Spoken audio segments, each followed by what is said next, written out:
Hey guys, and welcome to another special edition of the Pagnotta Take on Sports. We continue our college football previews for this upcoming season with the Pac-12 South. I tried filming this actually a couple of days ago, and it didn't actually end up working out for me like I had hoped it would. But now that we've got everything worked out, hopefully this will go smoothly tonight, and I'll be able to post this. So we'll jump right into it. Of course, we start at the bottom of the Pac-12 South for this year, and it's a team that's been at the bottom of the Pac-12 South now for a couple of years, really since their move from the Big 12. They've come into the Pac-12 South, and it's been a little bit of a rough road for the Colorado Buffaloes. I really like their head coach, Mike McIntyre, a guy that came from San Jose State, and I think, they're building towards something out here at Colorado, but last year wasn't really the step they were hoping to take, being 2-10 and 0-9 in conference. This year I don't really have them really playing really any better. I have them going 4-9 overall, and also 0-9 in conference again this year. But I think even with that record in conference, I think they're going to be an improved team. I mean, you look at the players that they have, you look at their offense to start. Their quarterback, Sefo Leofu, returns for another year. He's been their starter since he was a true freshman. He came in, and now he's coming back as a junior, and he's played very well. You look at his stats from last year: 3,200 yards, 28 touchdowns, and 15 interceptions. The only issue really with him has been his consistency. He's going to have to be a lot more consistent at that quarterback position if Colorado has any hope of making a bowl game, let alone competing in the Pac-12 South. At the running back position, they've got to find a stable guy there. Christian Powell has been that guy for a couple of years, that has been their starter at least. Maybe not the most consistent guy, but he's been there as their starter for a while now. He had 448 yards on 85 attempts last year, 4 touchdowns to go along with that. But they are pretty high on both Michael Adkins II and Philip Lindsay, who will play extensive roles in what should be a rotation back system. And then they also bring in transfer Aaron Baltazar from Boise State, who could factor in very much early on in this season as well. When you look at the wide receivers that Leofu will have to throw to, he's got one of probably the more underrated receivers in the entire country in Nelson Spruce. If you're not really a big Buffaloes fan, or you're not really a huge college football fan, you don't really know who this guy is. I'm not a huge follower of him, but I've known of him. I know how well he played last year. He had 1,198 yards and 12 touchdowns on 106 receptions. So this guy really is the real deal out here. He's not really well known because his team's not really that great, but this guy can really he can do some special things on that outside. Besides him, they have a true sophomore. He played last year as a true freshman that had a great year in Shea Fields, who's a good second option. So if Spruce is being covered pretty tightly, you can't really double-team Spruce because you're going to leave Fields open on the other side, and he's just as talented. He could have 1,000-yard receiving this year as well. The other wide receiver position is not as stable as these other two, so Donovan Lee is expected to start there, but there are a couple of other guys behind him that could end up factoring in to that rotation as the season goes along. The tight end position, Sean Irwin is expected to be the starter, but Dylan Kinney, a redshirt freshman, he was highly recruited last year. Expect him to find himself in there for some snaps. On the offensive line, they returned 3 starters from a year ago. In both tackles, Jeremy Irwin and Stefan Nembat, as well as their center, Alex Kelly. The 2 guard positions are expected to be locked down by 2 sophomores in Gerard Koo and Jonathan Huckins, but guys behind them could end up finding their way into the starting lineup if they aren't able to be successful early on. So overall, as an offense for Colorado, they returned 6 starters overall, and they do return a bulk of the talent that was there last year. So that's a good sign for McIntyre. And I think Leofu having another off season of being in this system, having played last year, I think he's going to be a little bit better. I think he's going to be a little more consistent. They've got 13 games, so he's going to have a lot of time to mature throughout this season. as well. I thought, he's got some great wide receivers to throw to, and Nelson in Spruce, who's I think is going to have a great year. As well as Fields, so you got two very viable options right there, and you never know if any of these other guys are going to be able to step up, and if they can find a running back in that four-man rotation, maybe to set himself apart and become that number one running back, or maybe find two or three guys that could rotate in well enough, this offense could really put up some points in a Pac-12 where you really have to score to be competitive. On the defensive side of the ball, the strength of the defense, even though there are only two that play at the linebacker position, is the linebacker position. You look there, leading returning tackler at least from last year, Kenneth Olugabode, he does return at the weak side linebacker position, so he's expected to take more of a leadership role this year, as well as Addison Gilliam. Both of these guys are guys that we could find on the All Pac-12 team at the end of the season. These guys really know how to play their position very well. From there, the strength really moves to the secondary with cornerback Kenneth Crawley ending up returning. The other cornerback position, actually, there is a returning starter in John Walker who is expected to start there, but now it seems like that job could be taken over by Kello Witherspoon or Uri Wright. Those two juniors have been battling for that for a while, and they're expected to be the starters there, while Walker will be a backup somewhere in that cornerback depth chart. Leading interception returner from last year is back in Tedrick Thompson at safety. Jared Bell's a guy that they said they were happy to get a 6th year of eligibility for, so they're hoping he can step up with another year to play. And at the nickelback position, Chibode Awizi, he expects him to factor in very well out of that nickelback position. So, the secondary is pretty strong, and there is some considerable depth here, so that's something to definitely keep an eye on for the Buffaloes. Up front, they return 3 starters, so there's not really an extremely weak area on this defense. It's just the fact that this defense wasn't really strong last year, I think, that has people thinking they won't be that strong again this year. They return both their defensive tackles from last year in Jimmy Gilbert, a junior, and Derek McCartney, a sophomore. They're expected to assume those roles again this year. Nose tackle Josh Tupu returns. He's the most talented guy up front, and he is expected to probably be an NFL draft prospect, so he may be the most talented guy on this entire defense. Samson Kafuvalu is expected to be the other starter at the defensive tackle position. He actually has played before, but had to leave the team in 2014 for some sort of off-the-field issue that he was having, but he's back now, so expect him to factor in very well. So overall, when you look at the defense for Colorado, I mean, they returned 9 starters, granted a unit that was not impressive, ranked 111th in total defense, ranked 116th in total in total scoring defense, and 102nd in rushing, 100 in passing. So overall, not the best unit, but I think with the amount of people that do return for this defensive unit for Colorado, they could at least be better. And at least I think they're a team that when you play them, I don't think you're going to get out of there easily. I mean, I know some of these road games will probably get a little bit high scoring for the other teams, but some of these games that they're playing in their place, I think they could definitely give some teams some runs, but the schedule just doesn't set up the way they want it to. The home games are against Oregon, Arizona, Stanford, and USC. All of those teams I have winning 10 games this year, so that definitely doesn't set up like they're hoping for them. So, I think Colorado's definitely a team that's building towards something. This year is not the year for Colorado, clearly. I think, like I said, 4-9, 0-9 in conference, but a team that I think is building towards something. And, I don't know how much more time McIntyre has. If he has another year like he had last year, I think he'll be on his way out. But if he can get to where I predict, I think they might give him just one more year, and next year would be the year he's got to gear up and just go for it, and hopefully find himself in a bowl game. From there, really, they're the only team that is really not going to be extremely competitive in the Pac-12 South. The rest of the Pac-12 South is pretty much loaded.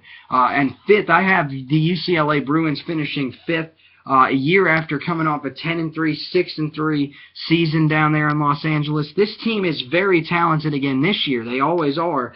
They brought in some pretty good recruiting talent these past couple of years, and that's really worked out for them. But I think this year they're just a little too young under Jim Mora, who I think is one of the better coaches really in the country with what he's done with that program out there. But when you look at it, the youth really starts at the quarterback position with Josh Rosen coming in. He has been named the starter now. It is official. He has been named the starter. So he is the guy that they are going to probably have to stick with for most of the year. And being a true freshman, I know the guy was the #1 rated true freshman coming out. He's extremely talented, but you're playing in the Pac-12 South. This is probably the second toughest division in the country, maybe besides the SEC West. I mean, the SEC East is up there as well. But this part of the conference is extremely tough, and just throwing him into that role is going to be hard. I mean, it doesn't really start out easy for them. I mean, you look. Virginia is a tough game, even though that's at home. BYU as well. And then once they get into conference play, their first conference game on September 26th, they're right into it where they start on the road at Arizona. That's not going to be easy for him, and he's going to have to adjust really, really quickly if he hopes to have any success. Now, he does have the luxury of having a run game, which is something we haven't seen consistently at UCLA in a long time. Paul Perkins is expected to be the main starter this year again after having a great year last year, 1,575 yards, 9 touchdowns on 251 carries. He should improve on those numbers because I think he's going to be the main back throughout the entire year. Last year, of course, we saw Miles Jack have to play some running back as he had the previous year when they couldn't find any stability there. But now that Perkins has played as well as he had, I think Paul Perkins will be the man going forward, and he'll be the guy getting almost every carry for this team. Now, Rosen does have some targets to throw to. Senior Jordan Payton is back after a pretty good year last year. Just fell short of 1,000 yards on 954 yards, 7 touchdowns on 67 receptions. So he's expected to be the leader out there at that wide receiver position. Eldridge Massington's another guy. He's a sophomore, another young guy. Expect him to step up. From what I've seen from him, watching a couple of their games last year, I think he's going to have a breakout year this year and really show that maybe that he's going to be a threat. That you can't just guard Peyton. At the slot receiver position, that's the only area they don't return a starter from last year. Expect Devin Fuller, his former quarterback recruit, to slide into that position. Mosai Johnson is a guy to definitely keep an eye on, and there's a couple of the other young guys that could end up working their way in all over this receiving corps if needed. At the tight end position, Thomas Durante returns, a junior. He was a great guy last year for the Bruins, but incoming freshman Chris Clark could make his impact felt early. He was a huge recruit that they were able to bring in. He had offers from teams like Michigan, and they were able to sway his opinion to come to the Bruins. So keep an eye on him to definitely come in there and have some immediate success and try to help out a fellow true freshman in Rosen early on. And then on the offensive line, one of the more experienced in the entire country with 4 starters returning. Connor McDermott is the only one that is really young. He is a sophomore, but is a returning starter. Both guards returning, Alex Redmond and Caleb Benoch. And at the center position, Jake Brendall is expected to be the starter. And this is leaving out Scott Queensberry, who is a great, highly touted recruit coming out. He's expected to be a backup role either at center or any of the guard positions. And then the only other area that is unfilled right now, Simeon Goins, a junior, is expected to fill in there as well. So there's experience on this offensive line for UCLA, and that's great that they're hopefully going to be able to protect the quarterback and open up these running lanes for Perkins. And I think that's the big thing. You definitely have to protect Josh Rosen, because if he's taking all these hits, he's under pressure early on. I mean, it's going to just be a bad start, and you got a feeling that if they're really that bad or they feel that they're going in the wrong direction, they might just move on early, and who knows what that could end up doing to hurt Josh Rosen even going into the future. So hopefully that offensive line is able to anchor itself and at least keep him somewhat protected. When you look at the defense for UCLA, another good group that they have this year. I think really when you look at this group, there's not really a position that's more that is stronger than the other. I'll start with linebacker because Miles Jack is the guy that everyone I think wants to talk about on this defense. 88 tackles a year ago as a junior. I think those numbers will go up this year just because he is now fully defensive focused. He is not going to be an offensive guy. Perkins has that running back position locked down. So unless there is a dire need, some sort of injury issue or something like that, I think they're really going to find a way to stick with him at just that inside middle linebacker type role there. So we could see him have a really good year. Deion Hollins is a guy on the outside. They do run a 3-4 defense, so he's more of a outside pass rusher at the outside linebacker. He had 9 sacks a year ago. That number probably will reach double digits this year. So keep an eye on him to make a huge impact. Elsewhere, the other outside linebacker position, they have Aaron Wallace, who is going to be a new incoming starter, but is a senior, so he has some experience in some of these backup roles, so that's something good to keep an eye on there. And at the other inside linebacker position, Kenny Young is another talented guy. He's going to end up sliding into there, but Isako Savina could be a guy behind him to keep an eye on, and same thing with Jayon Brown, who was a highly regarded recruit, but now he's stuck in a backup role with all the talent in this linebacking core. From there, you would have to probably move to the up front guys. 2 defensive tackles in the way that they run their defense. So Kenny Clark is the nose tackle. He's the guy right in the center right there. A junior returning. He's expected to have a big year. Eddie Vanderdoes, a guy that was originally recruited to play at Notre Dame. Now he's been here at UCLA for a couple of years. This is his 3rd year. He's now a junior, so they are expecting him to step up and play a big role, and I think he's going to fill that role in pretty well. And at the defensive end position, Tarkus McKinley did end up returning for them, so that's a huge return as they thought he would bowl for the NFL, but keep an eye on him to definitely make an impact at that defensive end position.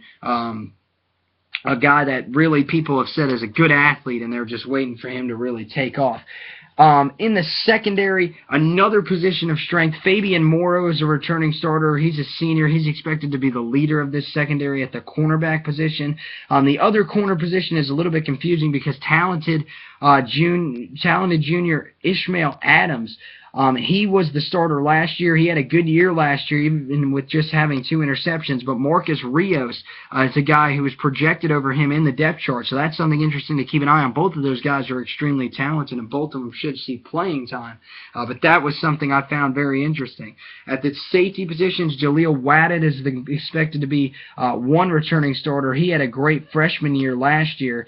And at the other position, Randall Goforth is expected to have that position locked down as a junior. He was not a starter last year. Tahan Goodman was, but Goodman is expected to slide him into a backup role. But either way, either one of those guys, Goforth or Goodman, could slide in there and play significant snaps, and I think at least be serviceable on that back end, and with Wadid playing on the other side of him. So overall, defensively for UCLA, there's a lot of talent here. But the problem when it comes to UCLA, you look at their defenses. I mean, their numbers aren't terrible, but looking in the conference that you play in, I think you definitely have to take a look in the mirror and say, we know defense is not what's going to win a Pac-12 championship. You got to have offense in this conference, and I think there are some guys on that offensive side of the ball that are talented. There's some guys that are going to play well, but a true freshman quarterback is the one thing that really hurts them. I know he's talented, but he doesn't have that in-game experience, and that's something that scares me a little bit. The defense, I mean, there are some guys that they have to replace, and I think Part of the reason why I think it will be a little bit tough for them is because there is so much talent here. All of it's going to be battling it out, all for these same positions. So finding starters may be a little bit tough for them. But, I mean, there is a lot of talent here. But from what I've seen, looking at their schedule, the way it sets up, road games at Arizona, as I mentioned, at Stanford, and at Utah, at USC, all those are going to be extremely tough. So I think it sets up to where the Bruins go 8-4, 5-4 in conference, and they finish 5th in one of the tougher divisions in all of college football for sure. But I don't think Jim Moore will have to worry about anything. I mean, even going 8-4, I think this team is extremely talented, and I think next year, they could be an extreme threat, maybe to even bust into the playoff. I just don't think this year is their year. From there, you move up, and as I said, I think that game that takes place on November 21st, I think Utah ends up winning that football game. They go 5-4 in conference as well, 8-4 overall. Now, this is a team that is kind of that extremely sexy sleeper that people are looking at because of the way that they played. They shocked people last year going 9-4. People think they could actually be good enough to where they could bust the playoff. I don't think they're going to be that good. I know one of my friends has them going 10-2 in his when he broke it all down, but I can't see them winning 10 games. Not quite that high. Like I said, 8-4, 5-4 overall.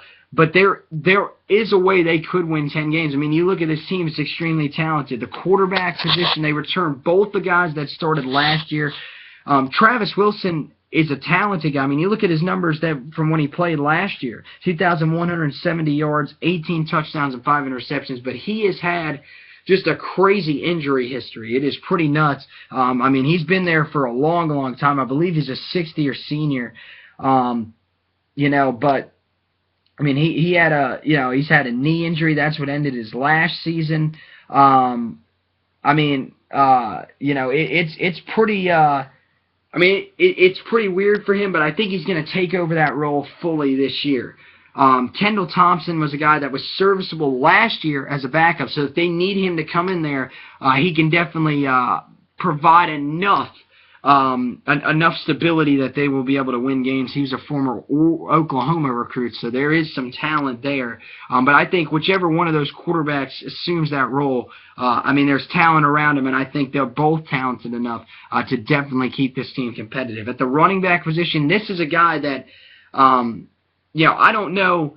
I wouldn't say he's definitely a favorite for the Heisman. I don't think he's anywhere close to a favorite. But for me, he is a high sleeper. Like, he's a guy that I would put high in my list of sleepers for the Heisman Trophy. Devontae Booker, you look at his numbers from last year: 1,512 yards, 10 touchdowns, and on 292 attempts. Those attempts could go up this year.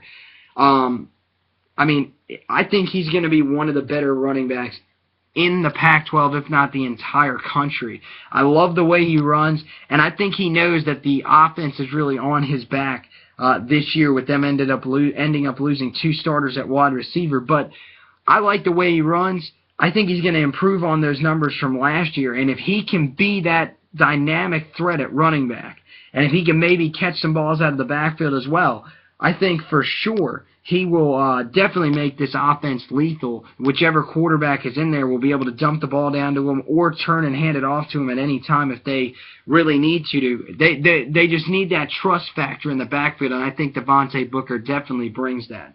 At the wide receiver position, as I said, they have lost 2 starters from last year, but they do return Kenneth Scott, a guy who had 506 yards, 4 touchdowns on 48 attempts. Expect him now to be the main guy after they did lose a lot of those great players from last year. Expect him to assume that role as the number 1 guy, and I think he'll step up. He's been there long enough, so that experience should pay off for him. Bubba Poole's another senior, Tim Patrick as well, so the experience here is pretty good. The depth behind them is not that great, but there are some players back there that, if needed, could end up ultimately factoring in, and they did end up bringing in a few more guys in recruiting as well at that wide receiver position, so that should definitely help. When you look at the tight end position as well, Siale Fakila Tonga, he could factor in at the tight end position, as well as Evan Moyai. So keep an eye on them maybe to become threats if Travis Wilson can be able to find them, or Kendall Thompson, either one of those quarterbacks. So they're hoping maybe one of them could step up. Neither one of them are starters from last year, but both of them are experienced. Fakila Tonga being a junior and Moyai being a senior. When you look at the offensive line, they only return 3 starters. The whole left side of this offensive line actually returns J.J. Dielman, Isaac Asiata, and Siyosi Ayano do return, but both of those guys are guys that have played very consistently.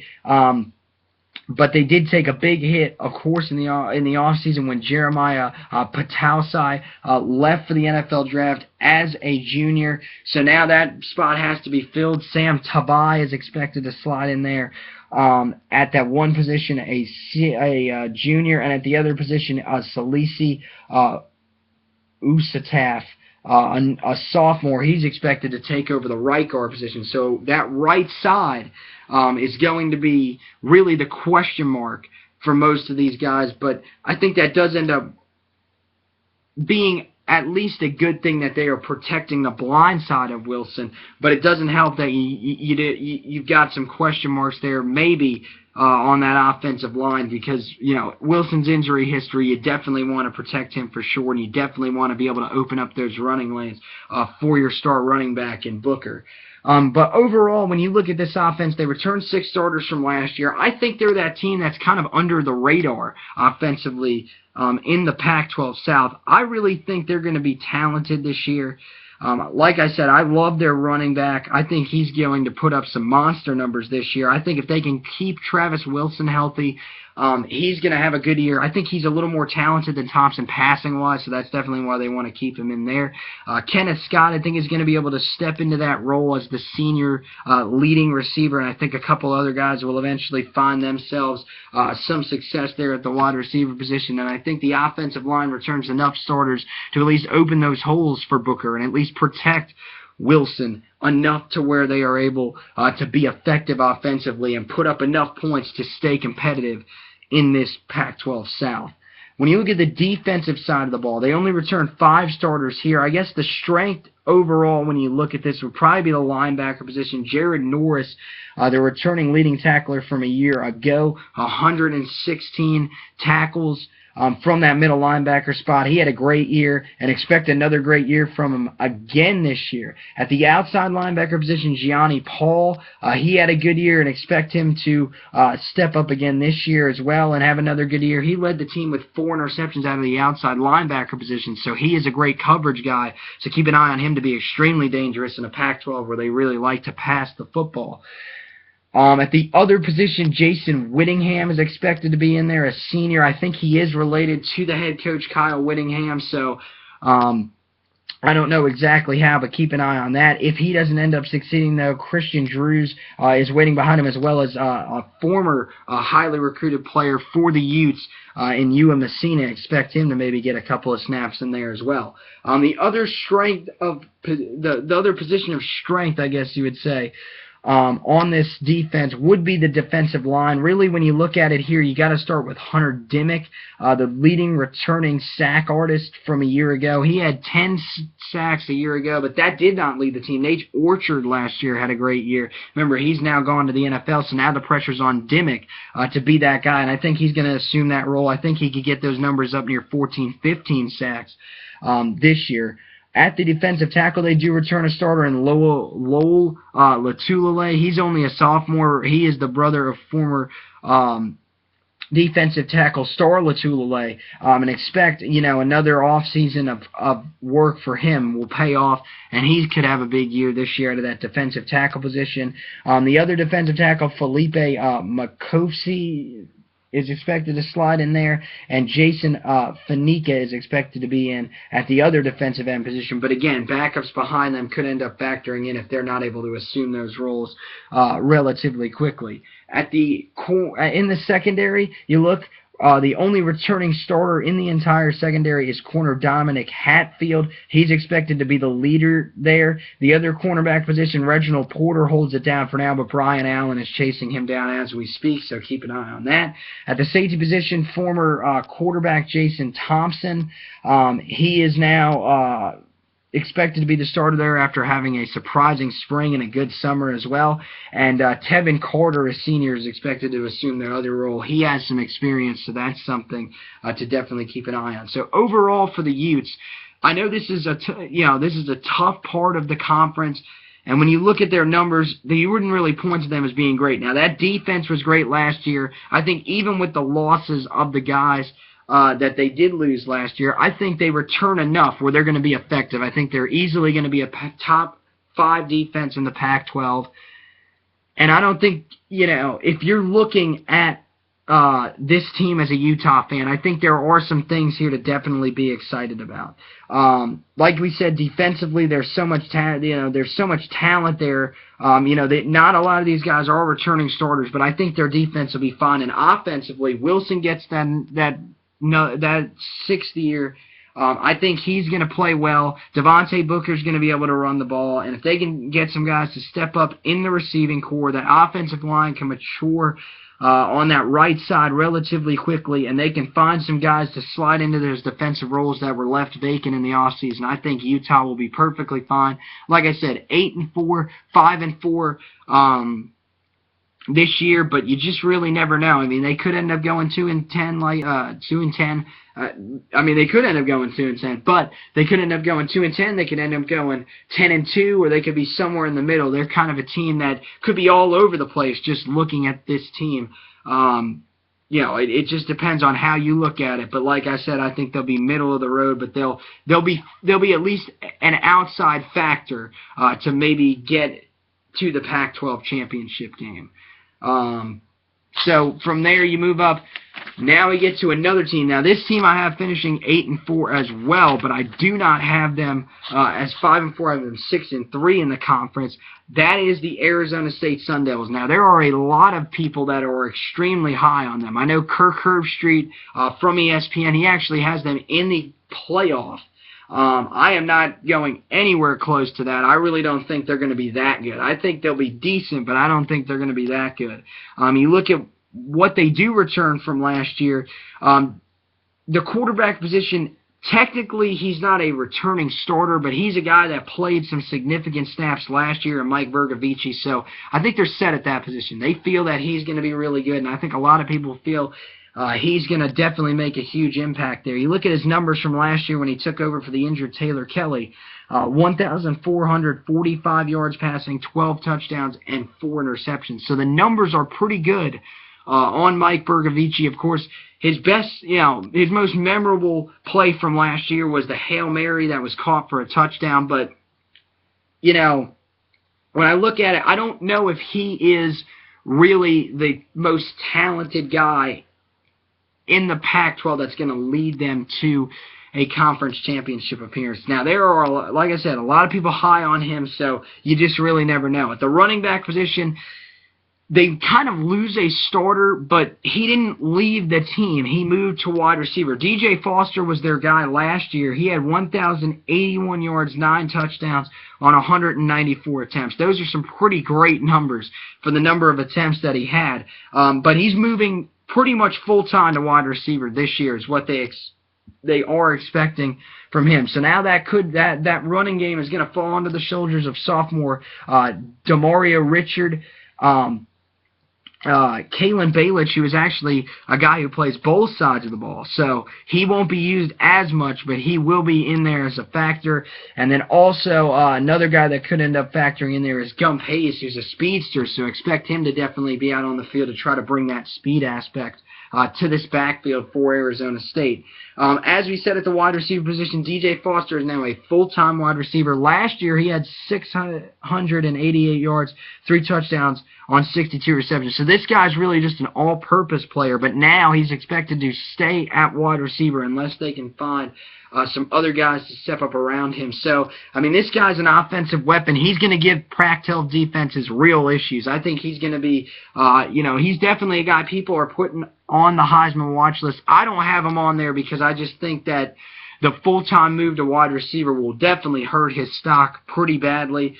I just don't see him being that real wide receiver threat, that number one option at the wide receiver position. I think he's more of a running back from what I've seen from him. But at the wide receiver position, there are guys that are talented that should step up and fill these roles this year. You look, Ellis Jefferson, a sophomore, expect him to see a lot more playing time this year, and he definitely should be able to step up.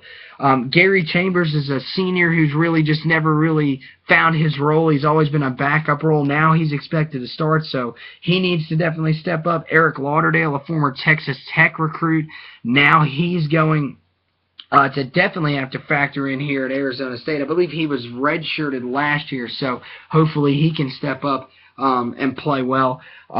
Frederick Gamage is another one. He was recruited by Arizona State, so keep an eye on him. And Devin Lucy, and this is a guy to definitely keep an eye on, a transfer from UCLA. Now he's in there. It's his senior year, so one last shot for him, and expect him to try to get in there and get some snaps as well. So, you know, this wide receiving core, there is talent there, and there's actually some experience here. So they've just got to get someone to step up besides Foster if they want to be successful. Tight end, they return Cody Cole from last year, so hopefully he can step up and be a guy that could be targeted throughout the year by Bergavici. I think he will have a pretty good year. Grant Martinez is his backup, so you never really know if he might be able to factor in. On the offensive line, for Arizona State, they returned 3 starters from a year ago. The interior offensive line is back. Christian Westerman at the left guard. He's one of the better ones in the Pac-12, as well as Tafilo. He's expected to have a great year as well. Nick Kelly, the center, he returns as a senior. So all 3 of those guys as seniors, a lot of experience there to lock that down. At the right tackle, William McGee is a senior, so that's good to see him in there. He's been back up for a while, so even though he wasn't a starter, he's seen some decent experience. And Sam Jones is a redshirt freshman. He's expected to assume that left side, but there are guys behind him that will be able to slide in there if they need them to. The only thing about this offensive line, not a ton of depth, but there is a little bit behind them, so that is definitely helpful for Arizona State. When you look at this offense overall for Arizona State, 5 returning starters from last year. There's not really a whole lot. Bergavici is not counted on that list, though, so definitely that's a big bring back for them. But losing Taylor Kelly is going to be tough. Losing Jalen Strong is going to be extremely tough. And now basically losing DJ Foster out of the backfield to being a full-time wide receiver is definitely going to hurt. And they're just really going to hope some wide receivers can step up and they're able to slide Foster back to that running back position. When you look at the defense for Arizona State, 7 starters do return. The strength is the secondary, where they return both their corners and seniors, Lloyd Carrington and Quishy Brown. Brown led the team last year with 3 interceptions, so they're hoping he can definitely have another good year this year. Safety Jordan Simone is a returning starter out there as a senior, and the only non-senior starter in this secondary, James Johnson, a sophomore, he's expected to have a good year at that other strong safety position there for Arizona State.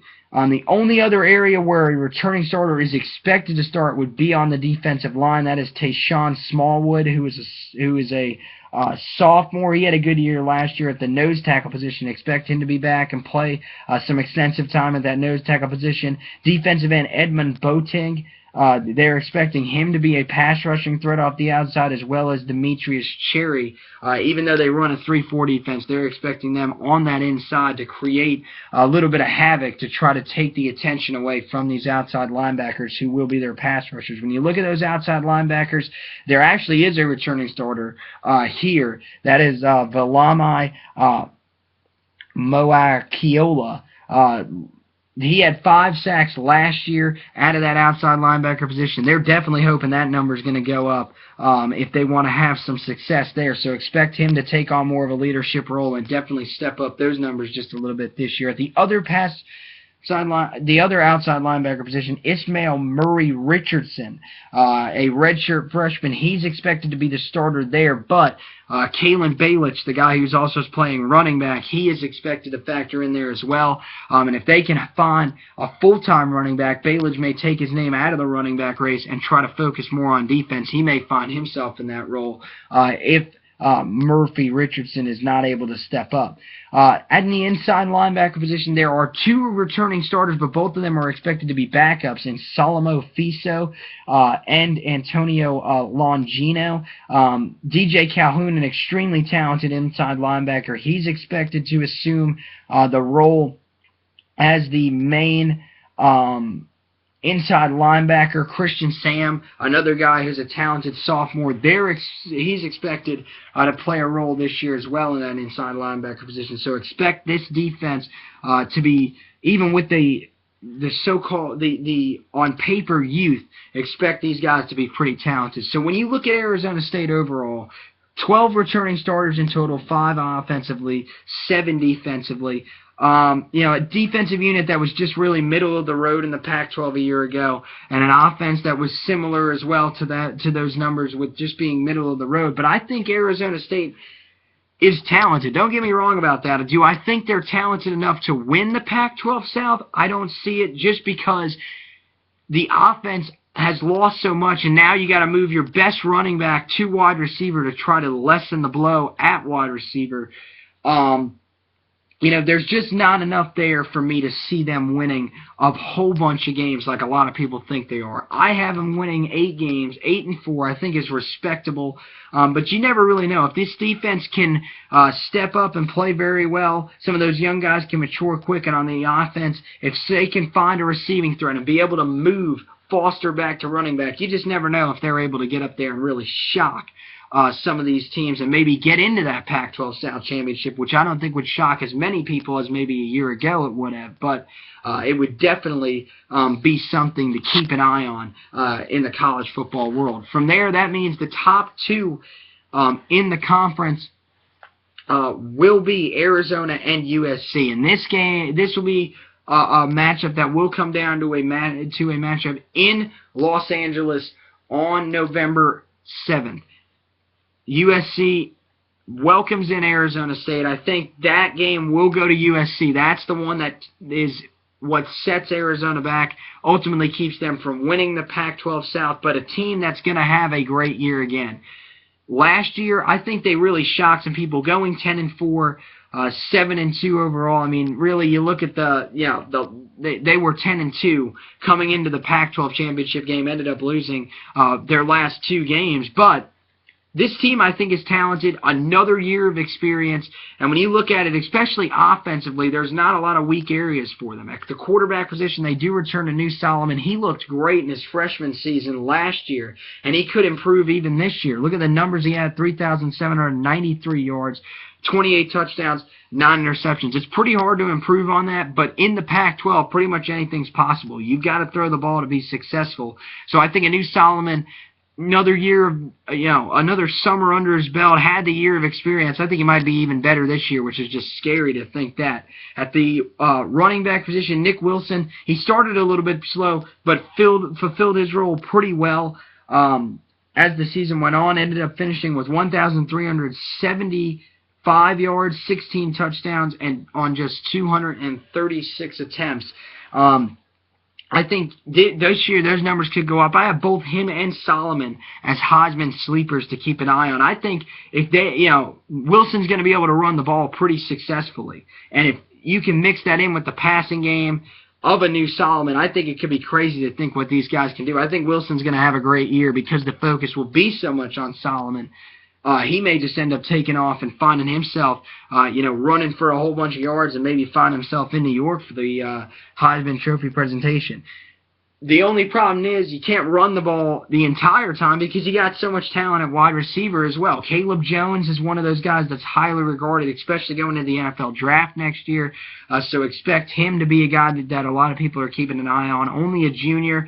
Last year, you look at his numbers, 1,019 yards, 9 touchdowns on 73 receptions. Those numbers, especially receptions-wise, should go up as he's now the definite #1 guy.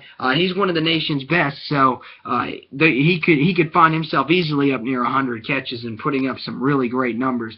Samaje Grant is another good target that they can go to if Jones does end up getting double-teamed. Samaje Grant, he's been there for a little while, experienced. So, a guy who was a starter last year, so expect him to have a good year this year. Nate Phillips is expected to be the other starter, not a returning starter, but a junior, so he's had a little bit of experience. And there are some guys behind him that do have experience as well, in Trey Griffey, David Richards, and Tyrell Johnson is a talented young guy that could factor in easily as well. At the tight end position, Josh Kern does return.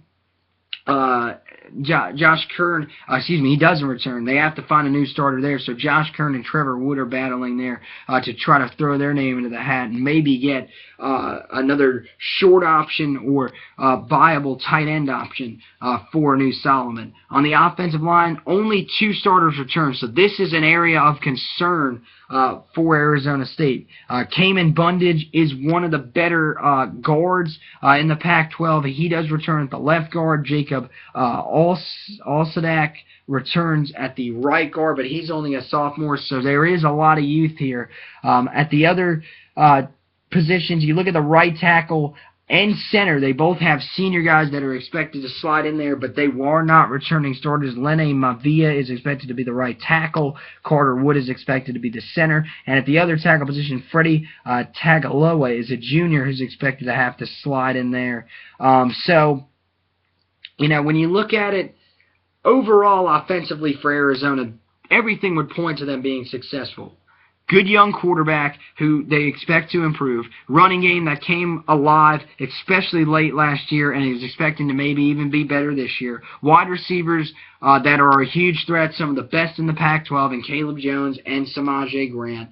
But the only thing that is holding them back a bit is that offensive line that is not extremely experienced, is not extremely deep. So, when you look at it, I think Arizona will have no problem offensively. That offensive line just has to be able to have those starters slide in there and be manageable. Open up those holes for Nick Wilson. Keep a New Solomon protected. Give him time to throw the ball. And if they're able to do that, Arizona will be one of the better offenses in the Pac-12 for sure. Now, defensively, these guys aren't chumps either. The linebacker position is, of course, the area you go with this.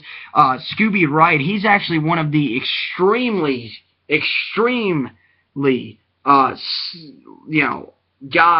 low sleepers on my list for the Heisman Trophy. He could possibly get up there if he goes completely nuts. You look at his numbers last year. The man had 163 tackles last year. That is pretty nuts. Easily the leader in the nation. And they're saying his numbers could even go up this year. I don't even think that's possible from seeing that. Those stats are pretty crazy, but he is probably going to be hovering around there again this year. 14 sacks as well, and this is out of an outside linebacker position, but this is not in a 4-3 defense, and he's putting up numbers like this. So that is pretty nuts for him, and expect those numbers to be right up near there again this year. At the middle linebacker position, Derek Turi is another great guy. He's just really been overshadowed by how well Scooby Wright has been playing, but really when you look at all of them, there's other guys that are going to factor in here as well, as Cody Ippolito, Jake Matthews, and Turi. All of them started 6 games last year. So, even though those guys aren't listed as returning starters, they're guys that have had some experience. DeAndre Miller, a talented sophomore, could slide in at the other linebacker position. So, this is a loaded linebacker core for the Wildcats. When you look elsewhere on this defense, I guess you could start looking up front, only one returning starter here. With Reggie Gilbert returning at the one defensive end position, they're hoping that he can take over as the leader on that defensive line, with two new starters having to be found. Parker Zellers and Siani Fiamanu are expected to be the starters at those two front defensive line positions. They have that 3-3-4 scheme here for Arizona. So, when you look at that, I mean, the depth there is not great either, but there is some talent there that they're hoping can come together to put pressure on the quarterback besides just the pass rushing of Scooby Wright. The secondary, really, when you look here, Cameron Denson is expected to be the main returning guy here. He's not even considered a returning starter, but the sophomore was talented enough last year that he played enough snaps to where he could be considered at least seasoned enough to be a leader on this defense. 2 interceptions last year, so keep an eye on that number to possibly go up. Devontae Neal, a guy who started at Notre Dame, ended up transferring to Arizona. He was a former wide receiver. Now he's expected to be one of the starting corners for this year. Devin Holiday and starter from last year, Jarvis McCall, could factor in there as well. At the safety position, Jamar Allah and Tellis Jones are expected to be the starters there. They combined 47 tackles last year. Expect those numbers to go way up from those, and they are guys that are considered physical players on the back end, so that's a good thing. Will Parks playing a spur position, kind of a hybrid corner slash linebacker type, safety slash linebacker type. He had 2 interceptions last year, so they're hoping he can have success this year. So defensively, overall the outlook, of course the linebacker position will be the focus, but there is some talent here, but they just need those new starters to step into their roles and play well, because they get, after the out-of-conference schedule, they jump right into it when they start with, a home game against UCLA, which won't be easy, and then at Stanford. So it's a quick start for Arizona, and they're going to have to be ready. Overall, this Arizona team is a team that could be a sleeper to get into the playoff. I don't see them getting in. 10-2, they'll be pretty good, but I don't see them getting close enough. I think, the defense is good enough because the linebackers really are that good. I think the offense is going to be one of the best in the Pac-12, but I just can't see them finding a way to get into the playoff. The schedule is just too tough with games on the road at Stanford, at USC, at Arizona State, and they, of course, as I said, they open the conference season with a home game against UCLA, which won't be easy. Utah is a home game late in the year as well. That's kind of sandwiched in between USC and Arizona State, so wondering, if Arizona State is good, if they end up overlooking Utah in that game. So Arizona, I think, is going to be talented. I think Rich Rodriguez is showing that he was not a terrible coach. It was just where he was at in Michigan. I think he's going to have this team extremely competitive again this year as well. So that means that USC is going to be the winner of the Pac-12 South. I'm going to jump right into it really quick because I'm running out of time on this video. But I will talk just a quick second. We all know about the Steve Sarkisian incident, the drunk incident at the fundraiser for the athletic department at USC. He could be ultimately in trouble for that, but let's say he's not. Let's look at this team right now. I actually have them going 11-1, 8-1 in the conference. I think this team is going to be really good this year. A team that's going to be in the playoff from what I've looked at. You look at the quarterback position. Cody Kessler is definitely a guy that should be a Heisman favorite. I think he will end up ultimately being in New York for the presentation. 3,826 yards last year, 39 touchdowns, 5 interceptions. Those are absolutely crazy numbers, and he fits this USC system so well. You can just get that sense that they're kind of back to the old days with him in there, with having those great quarterbacks that can really sling it around the yard and be extremely efficient. Running back position, they do end up losing Buck Allen, their starter from last year. Justin Davis, though, is not much of a drop-off, extremely talented, as well as Trey Madden is definitely a guy that they're going to look to. He's a bigger guy, so look for him to be running people over, while Justin Davis could end up being that speed-type guy.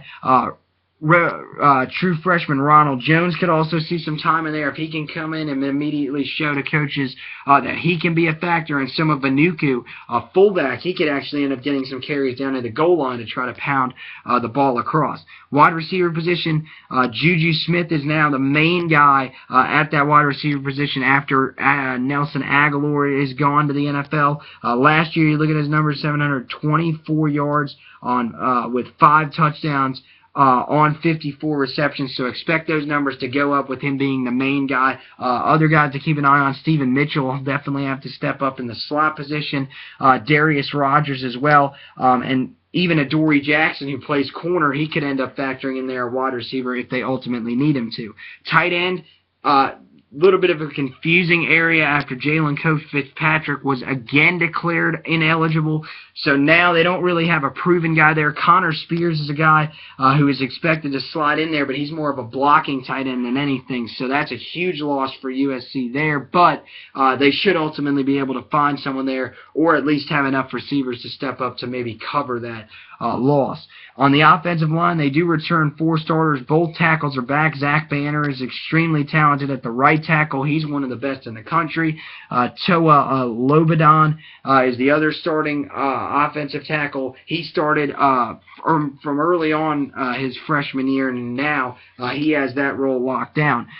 Center Max Turk, again, one of the best in the country. He's another returning starter. And VNI Telemiavo, he's the other guy, another young guy, a sophomore who is a returning starter. He's extremely talented as well. Damian Mama is the only non-returning starter, but he was a huge recruit that they got in last year's recruiting class.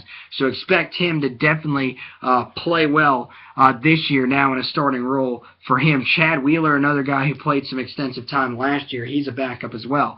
So overall for USC, the offense is talented. I think it's going to focus mostly around Kessler and that passing game with the numbers that he put up last year. And if they can find some wide receivers besides Juju Smith, which I think they will, they'll be perfectly fine. I think they'll be able to run the ball with the combination of Davis, the speed, Madden, the power, and I think that offensive line is one of the best in the country, so you're going to definitely have trouble getting pressure on the quarterback and stopping the run against this team. On defense, they do return 7 starters as well. I think the talent definitely here, you got to start in the secondary. Adoree Jackson, as I just mentioned, he had a great true freshman year at the cornerback position. Expect him to have another good year there. Kevon Seymour, a talented senior, he's expected to be the vocal leader of this team. And he had a great spring, so expect him to play well as well. Leon McQuay, of course, another highly recruited guy. He could also definitely be looked at as a leader in that safety position as well. John Plantenberg is expected to start at the other safety position, but keep an eye on incoming freshman Iman Marshall to make a huge impact early on and probably assume a starting role somewhere in that secondary before too long. The linebacker position, extremely talented as well. Converted safety Sue Cravens starts at the one outside linebacker position. He had 5 sacks a year ago, 3 interceptions. Expect both of those numbers maybe to go up. So he can do both. He can pass rush and he can cover. So this guy is definitely kind of a freakish athlete to be playing that outside linebacker position. Anthony Sororo is expected to return on the inside. He is a senior. Expect Lamar Dawson to slide in at the other starting inside linebacker position. A guy that Coach Sarkisian has said is probably their most improved player defensively of the offseason, so that's definitely a huge positive there. The other outside linebacker position, Scott Felix has it for now, but Don Hill, a talented freshman, could find his way in there if Felix is not able to show that he can lock that position down. On the defensive line, you look 2 seniors, Antoine Wood at the defensive tackle position. He's expected to be one of the leaders, as well as Delvon Simmons. Both of those guys are expected to be the leaders on this defensive line and definitely step up and get more pressure on the quarterback. Claude Pallon is the other starter at the other defensive end position in their 3-4 scheme. So expect him to have to step up and play well to keep his job with guys like talented freshman Malik Dorton behind him, definitely challenging to try to take that position away from him. So, again, this defense is extremely talented. The experience is there. The depth is there for this defense as well. And I think, finally for USC, they're getting away and back, away from the dark times that they've had there at USC, and now back into their quote-unquote heyday, I guess you could say, where they probably, I think, are going to be definitely challenging up towards the top of the nation. I have them actually in my playoff when I predicted it, so I definitely think they're going to have a great year. Overall, like I said, offensively, focus is going to be on the passing game with Kessler, with these receivers. The running game will be good enough with that offensive line combined. Defensively, I think they'll be able to get enough pressure on the quarterback. I think they'll definitely be able to stop the run, and I think, you get enough pressure on the quarterback, it's going to definitely help a talented secondary who will be probably one of the better in the Pac-12, if not the country. So, read through these really quick. USC 11-1, 8-1 in conference. They finished number 1. 2 would be Arizona at 10-2, 7-2. Third would be Arizona State at 8-4, 6-3, and Utah 8-4, 5-4 finishes 4th. Same record for UCLA. They finished 5th, and 6th would be the Colorado Buffaloes at 4-9, 0-9 in conference.